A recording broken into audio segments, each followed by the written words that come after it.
It's so hard to smile at you all and not be quite sure if you're smiling back at me.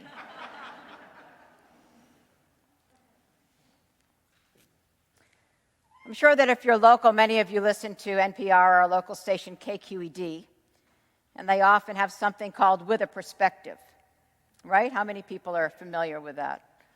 All right. So just recently I heard one by a woman named Sophie Block. She was talking about her young daughter, June, who was having a hard time sleeping at night, anxiety about the darkness, feeling alone. So her mother went in to talk with her, and they finally decided that they would read a story. And so Sophie had June choose a book, and she chose an old book of Sophie's that Sophie had when she was a kid, a silly paperback Halloween story. So Sophie said, as she reading it to her, "Can I show you something cool?" And June said, "Yes." So she said, I laid the book open on top of her lamp for a few moments, hoping there was no expiration date on the glow-in-the-dark paint that lined the illustrations. I placed the book back in her small hands, clicked off the lamp. In her dark bedrooms, the pictures shone a bright, glowing yellow-green. She said softly, with the purest awe and wonder, "Oh, wow," as if it were the Northern Lights, as if she had never seen anything prettier. She goes on, "I haven't been able to think about this moment since without crying, and I've been thinking about why those two words have made me so emotional. Is it because I know the days where joy is effortlessly found are numbered for her? That she will grow up and adult heartache will replace her easy, innocent joy? Am I mourning my own adult heartache, asking myself, when was the last time you said, 'Oh, wow,' and really meant it? When's the last time you said, 'Oh, wow,' not in disappointing disbelief that the world is in the state it's in, but that awe, 'Oh, wow,' and really meant it? I love the story of this tender-hearted young boy who liked to walk on the mountain trails with his friend, the old monk. And one day, the boy stopped still, staring at a butterfly on a bush blazing in the sunlight. And he cried out, "Oh, Father, I see God in that bush." And the monk smiled at him, looked all around, and said, "I do not see anything that is not God." How is it that we practice that steady awareness, that tuned-in attentiveness to the beauty that is so easily accessed if we only have eyes to see it? The wonder of that which is life itself.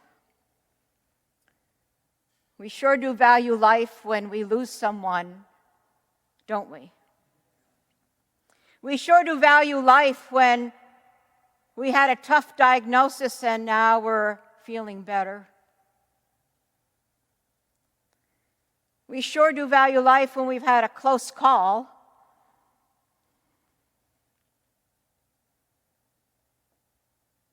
I think Jesus had this amazing way of seeing wonder and awe in all that was around him, and I think we miss that in the gospel sometimes. Think about almost all of his teachings had something to do, his metaphors, analogies, allegories had something to do with nature. When he said, "I am the vine and you are the branches," I feel like he felt at one with the vine. Not an external metaphor, but actually an internal presence. That sense of interconnectedness and oneness. Reverence, that deep respect for someone or something. Reverence, to notice the radiant divine presence and the beauty that is life. As Helen Harkin said, the worst thing we ever did was put God in the sky, out of reach, pulling the divinity from the leaf. Insisting that God isn't bursting dazzlement through everything we've made that we now just try to call ordinary.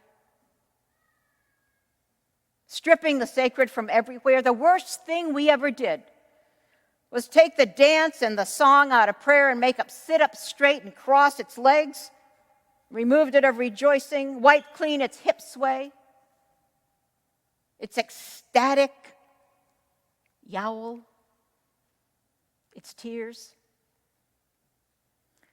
The worst thing we ever did is pretend God isn't the easiest thing in the universe, available to every soul and in every breath. Anybody with me so far? And can you imagine if we actually had that view of God? I think most people would actually believe in God. It's when we put God in the sky, needing some mediator to have a relationship with that God. It is that God that people have a hard time believing in these days. Somehow, Christianity got a little off track, focusing on intellectual belief and creeds, mediators. We need a redemption of reverence, of that which is sacred. The psalmist knew that. The heavens tell the glory of God. Day to day utters forth speech. I will lift up my eyes to the hills. From whence does my help come? When I consider the work of your hands and the stars at night, who am I that you are mindful of me? Yet you infuse me with your divine spirit and love.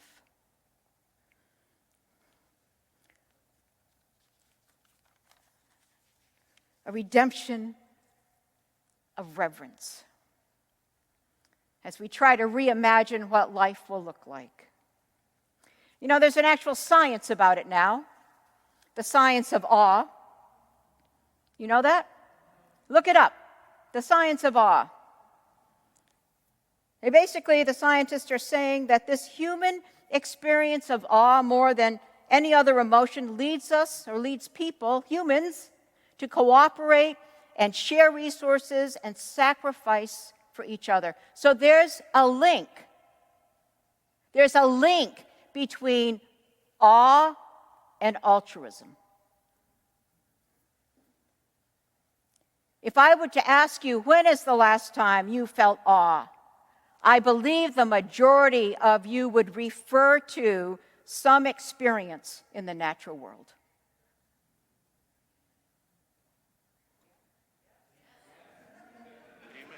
It might be a birth of a child, it might be looking into your beloved's eyes, it might be other things, but most of the time, it's a moment in nature when you can sense your oneness, when you are overwhelmed with beauty. One time I heard the trees singing. I really did. I heard them. The great Buddhist teacher, Joanna Macy, she was a fierce environmentalist before the word was even popular. She talks about our love for the world, and she said, you know, when someone you love is sick and in the hospital and is ailing, you don't go sit with them and you don't say, well, I'm busy. Right?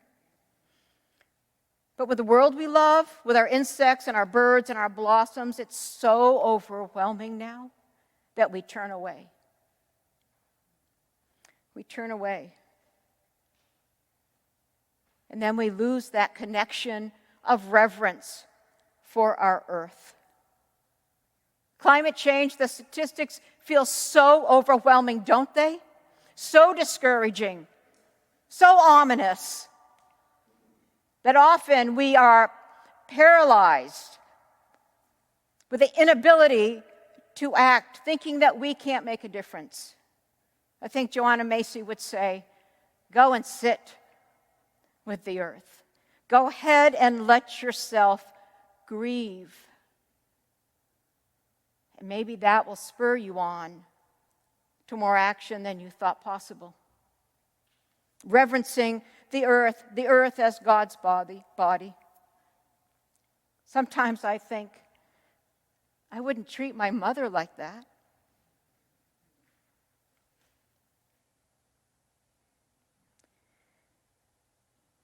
I was in the car going somewhere very quickly just 2 days ago, and I only heard a snippet. I have no idea what segment it was from. But on NPR, and somebody said, if you could only leave the world one sentence for generations from now, what would it be? And perhaps it's because I was so deep in thinking about reverence all week that I just thought, interconnectedness. Have reverence for the earth and one another. Like, friends, how much would be different if we did? We need a redemption of reverence for the earth and for each other as well. In my last church, we had a minister of Buddhist spirituality that was part of our clergy team.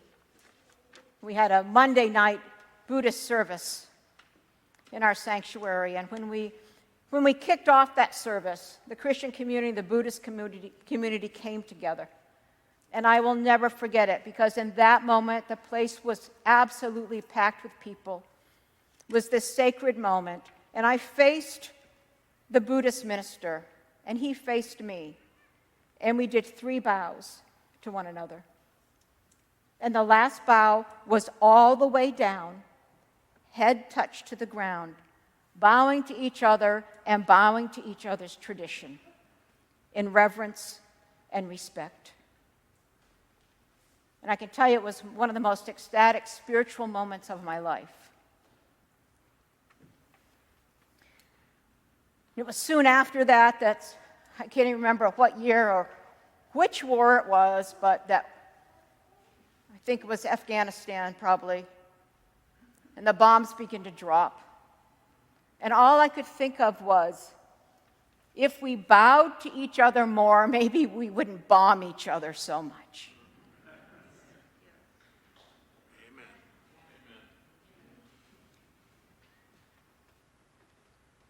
I know I'm emotional today, and I can't help it. But what does it say about our society and our reverence for one another, that it's okay for a 17-year-old to take an AR-15 semi-assault weapon?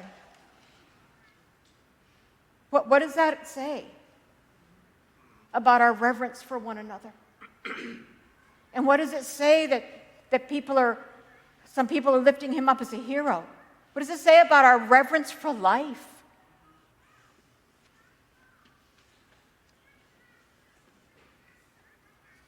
Yesterday was Transgender Day of Remembrance. Happens every year. And so far in 2021, at least 48 transgendered, non-binary, and gender non-conforming people have been killed. 48, and the year's not even over, in the United States and in Puerto Rico. 37 of them with a gun. Young people, mostly people of color, trans people of color. Sophie Vazquez, 36, Georgia. Ollie Taylor, 17, in Oregon. Poe Black, 21, in California. Iris Santos, 22, in Texas. Serenity Hollis, 24, in Georgia. Natalia Smoot, 24 years old, in Milpitas, California. And I bet you most of us have not even heard of these names. Reverence. What does it say about our reverence for one another? That our society feels like they have to kill people that don't gender conform. Tell me what that is. I try to be hopeful, and I try to give you hope every single week. And my deep hope is that we will have more reverence for our earth and reverence for one another. Because most days I want to say, what are we doing to each other? Why do people get on a plane and have to hit a flight attendant? Why do people have to be so rude to one another? I can totally disagree with you, but I don't need to be rude to you. I don't need to pretend that you don't have the divine spark in you.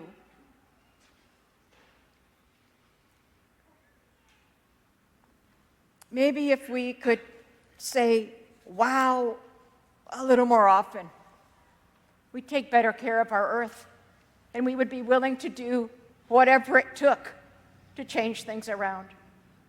Because there's not one of you here who has sat with a loved one who would have done anything to change the course, right? Sit with the earth. So we are willing to make the sacrifice for what it takes to bring her back to life. And maybe if we bowed a little more often in reverence to one another, maybe there would be some hope. At least it would be a start. So wowing and bowing this Thanksgiving week. Can we at least take a step in that direction? Amen.